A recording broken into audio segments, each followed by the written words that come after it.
les djihadistes sont des mercenaires. Ils sont payés par des États pour déstabiliser d'autres États, souverains en général. Donc, et on ne va pas répéter 10 fois la même chose. Hillary Clinton l'a dit en commission sénatoriale aux États-Unis, c'est facile à retrouver, qu'ils avaient financé Daesh via des pays du Golfe à qui ils ont demandé de les payer. Il faut savoir que les blessés de Daesh étaient soignés en Israël, pour ceux qui allaient en Syrie, d'accord? Et que pour tenir cette masse de garçons, parce qu'il fallait quand même choisir des gens qui étaient, entre guillemets, d'apparence arabe, ok? C'est ce qu'on a fait en France, et ce qu'on continue à faire en France, avec l'affaire Mohamed Merah. Bon. Et ceux qui sont pas contents au niveau de l'établissement, vous portez plainte contre moi, il n'y a pas de problème, j'ai les dossiers.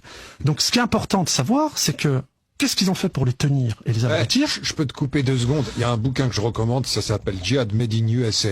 Si tu connais. Ouais, je connais. Voilà.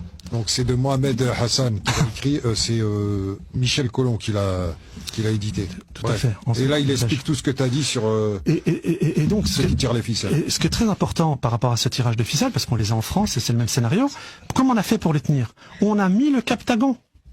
Captagon, alors écoute, la drogue des soi-disant djihadistes, que c'est une drogue de synthèse aussi, petite gélule blanche, enfin bon, bref.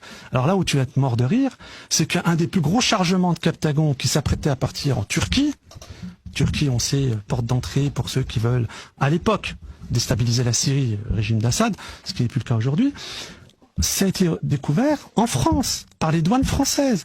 Des bacs bleus hauts comme ça, bourrés de drogue, qu'on allait livrer, soi-disant, aux djihadistes, que soi-disant la France combattait sur place. Il faut savoir que François Hollande, pour s'assurer à ce qu'il n'y ait plus de témoins des djihadistes français, parce qu'aujourd'hui il y a toute une polémique, est-ce qu'il faut ramener leurs femmes ou pas, leurs enfants ou pas? Non, la vraie polémique, le vrai débat, c'est quoi?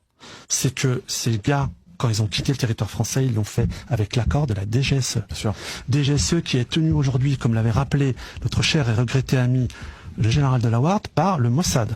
Et moi, je rajouterais à ça que la DGSI est tenue aujourd'hui par le Mossad et que ce qui est à la tête de la DGSI française aujourd'hui a pour volonté, mais vraiment, de faire des Français des Palestiniens. Ok? Et j'assume l'entièreté de mes propos. Il faut savoir que la patronne de la DGSI, ça fait maintenant 2 ans au moment où elle a été nommée. Je l'ai dit sur ce plateau. Elle ne tiendra pas. Elle n'a pas le profil. On nous a vendu, mais regardez, une femme. C'est pas là la vraie question. Dès le départ, elle n'avait pas les compétences. C'était la porte-parole du syndicat des commissaires. Et là, elle vient de craquer. Elle a perdu 10 kilos, elle est complètement émaciée, les cheveux gris, les yeux exorbités. Elle a demandé à démissionner parce qu'elle s'est rendue compte qu'au sein de la DGSI, il y avait des groupuscules qui détournaient de l'argent pour commettre des assassinats ciblés.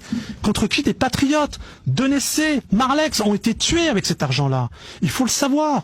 Et quand j'ai rapporté le fait que, aujourd'hui, pourquoi la DGSI a mis en place une structure qui s'appelle Al-Lat, que j'ai dénoncé dès le début. Alors aujourd'hui, certains le reprennent en m'invisibilisant. Moi, la question n'est pas là. C'est que au moins le courage d'aller jusqu'au bout du combat si vous le prenez. Qu'est-ce qui s'est passé? C'est que la DGSI française a mis en place des structures qui préparent aux attentats de demain. Ok? Je n'ai aucun respect, je le dis sur ce plateau, pour le procureur antiterroriste de Paris. Aucun. Je lui ai donné la possibilité de faire tomber un réseau terroriste au sein de la DGSI qui est en lien avec des djihadistes que eux-mêmes ont formés pour aller faire un attentat à la gare Saint-Lazare, qui est la gare la plus fréquentée d'Europe, ainsi que sur le boulevard Haussmann.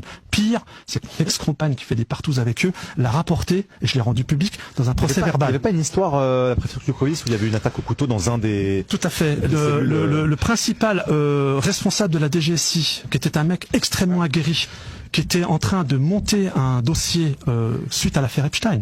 L'affaire Epstein. Il faut savoir qu'il était en contact, et il faut savoir que les Américains, via la cellule trafic humain du FBI, qui a été bizarrement démantelée par Biden avant de partir, avaient accepté de travailler avec 2 agents français, parce qu'ils estimaient que le gars était aguerri et ils voulaient plus avoir affaire au parquet de Paris. Ils voulaient plus avoir affaire aux magistrats, puisque les magistrats avaient dit publiquement, M. Rémy Hertz, qui depuis a fait belle carrière, hein, le mégot de cigarette de Notre-Dame, c'est lui, l'affaire chlordécone aux Antilles, c'est lui. Donc, voilà, belle carrière, aujourd'hui à la tête de la Cour de cassation, hein, qui a passé un entretien auprès d'Édouard Philippe. Jamais vu dans l'histoire de la Ve République, c'est Édouard Philippe qui a fait passer les entretiens au futur procureur de Paris. Bon, c'est jamais vu. Bon. Donc, s'il a été choisi, c'est pas par hasard. Eh ben, ce monsieur a dit, lorsqu'il a été évoqué l'affaire Epstein, puisqu'on avait des témoignages de jeunes filles mineures qui avaient été envoyées sur son île, via l'association Innocence en danger, il a rapporté, mais il n'y a rien dans ce dossier. Ben voyons. Donc les Américains, quand ils ont vu ça, ils ont dit on va quand même travailler avec quelqu'un qui travaille sur le dossier. Ils ont ouvert un canal, ce qu'on appelle un canal. Oui, merci, je rappelle que je suis pas Alors, j'allais te demander, voilà. Justement, j'ai répondu. Tu n'es pas suicidaire. Et puis pareil, hein, au lieu de me prendre dans le dos, comme vous avez fait rue de Tocqueville, bande d'enfoirés, ou bien en bas de chez moi, il y a de ça quelques temps, vous me prenez de face. Faut monter la chronique. Mourad règle ses comptes.